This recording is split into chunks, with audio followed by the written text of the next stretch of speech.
Welcome to the Salmon Runs YouTube. Enjoy the video. In this video, I will explain how to make a Mii in Yuzu. First, understand that Yuzu is a powerful Nintendo Switch emulator.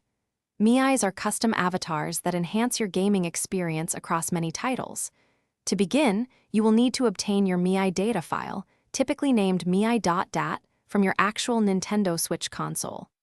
Once you have this file, transfer it to your computer, ready for the next steps. Next, let's find where Yuzu stores its important files. Launch the Yuzu emulator on your computer.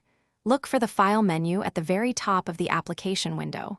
Click on it, and then select the option that says Open Yuzu Folder. This will immediately open a new window, showing you the main directory where Yuzu keeps all its configuration and user-specific data. This is a crucial step. Now, it's time to place your Mii data file in the correct location. Inside the Yuzu user folder, you just opened, find, and enter the NAND folder.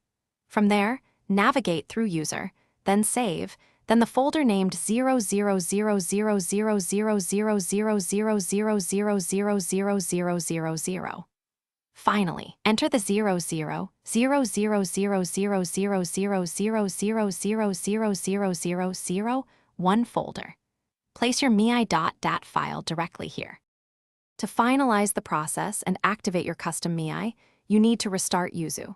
Close the emulator entirely and then open it again. Once Yuzu has relaunched, start any Nintendo Switch game that features Mii characters. Navigate to the Mii selection or creation screen within that game. You should now see your personalized Mii available for selection, ready to join you in your gaming adventures. Enjoy your custom avatar. Thanks for watching.